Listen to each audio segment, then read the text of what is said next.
Hi friends, welcome back to our channel. இன்றைக்கி நம்ம ஒரு 2 days vlog தான் பார்க்க போகிறோம். மார்னிங் ஃபர்ஸ்ட் ஒர்க்காக பெட்டை எடுத்து வச்சாச்சு. அதோட தலானி உரையெல்லாம் எடுத்து துவைக்கிறதுக்காக எடுத்து வச்சுருக்கேன். இன்றைக்கி மார்னிங் பிரேக்ஃபாஸ்ட்டுக்கு பொங்கல் எலக்ட்ரிக் ரைஸ் குக்கரில் ரெடி பண்ணியிருக்கேன். அதுக்கு சைட் டிஷ்க்கு தேங்காய் சட்னி அரைச்சிருக்கேன். லஞ்சுக்கு புளிக்குழம்பு, முட்டைக்கோஸ் பொரியல், ரைஸ் வச்சுருந்தேன். என் பையன் ஸ்கூலுக்கு கிளம்புன பிறகு கிச்சன் இப்படி தான் இருக்குது. நெக்ஸ்ட்டு ஒர்க்கை அதை தான் க்ளீன் பண்ணணும்.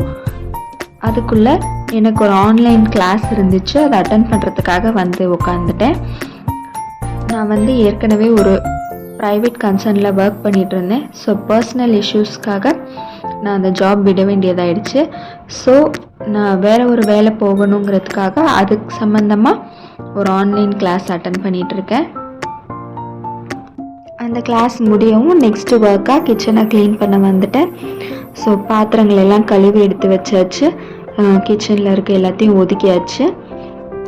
நெக்ஸ்ட் அன்றைக்கி தேர்ஸ்டேங்கிறனால வீடு பூரா க்ளீன் பண்ணி மாப் பண்ணிகிட்ருக்கேன்.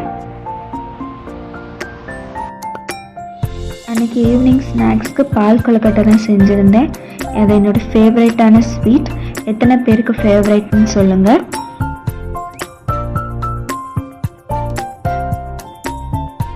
நெக்ஸ்ட் vlog ஃப்ரைடே கண்டினியூ ஆகுது. ஃப்ரைடேயோட கோலம் தான் இப்போ பார்த்துட்ருக்கீங்க. ஸோ டிஃபன் பாக்ஸ்க்கு பேக் பண்ணுறதுக்காக ரைஸ் ரெடி பண்ணியாச்சு. மார்னிங் எனக்கு ட்ரிங்க்குக்கு ரைசின் வாட்டர் ரெடி பண்ணியிருக்கேன். சாம்பாருக்கு பருப்பு வேக போட்டிருக்கேன். நெக்ஸ்ட்டாக ஹெல்த் ட்ரிங்க்கு சத்து மாவு கஞ்சி ரெடி பண்ணிகிட்ருக்கேன்.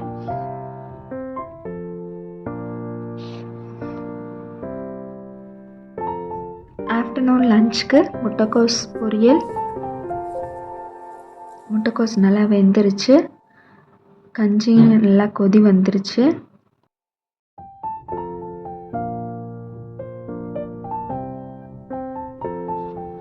காலையில் பிரேக்ஃபாஸ்ட்டுக்கு கோதுமை மாவில் அடைக்கி தான் ரெடி பண்ணியிருந்தேன்.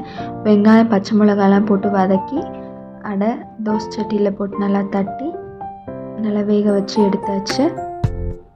அதுக்கு சைட் டிஷ்க்கு சாம்பார். மதியானம் லஞ்சுக்கும் அதே சாம்பார் தான். எங்கள் அத்தை மாப்பிள்ளை சம்பா ரைஸ் கொடுத்துருந்தாங்க. இதில் சாப்பாடு செஞ்சால் ரொம்ப பெரிய பெரிய சாப்பாடாக இருக்கும். அதனால் சரி தோசைக்கு அரைச்சிக்கலாம் அப்படின்னு சொல்லிட்டு தோசைக்கு தான் ஊற போடுறேன். 2 பங்கு அந்த அரிசி, அதே 2 பங்கு இட்லி அரிசி, 1 பங்கு பச்சரிசி, 1 பங்கு உளுந்து, 1 ஸ்பூன் வெந்தயம்.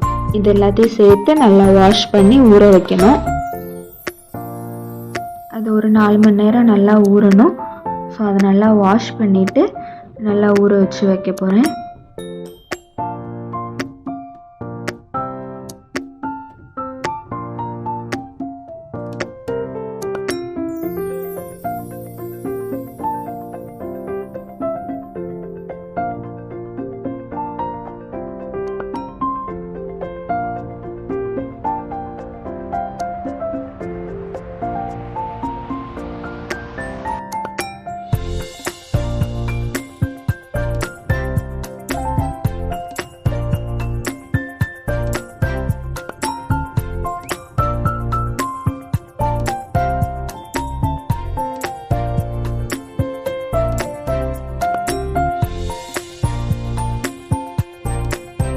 ஈவினிங் ஸ்நாக்ஸ்க்காக நிலக்கடலையில் உருண்டை செஞ்சு வச்சுருக்கேன்.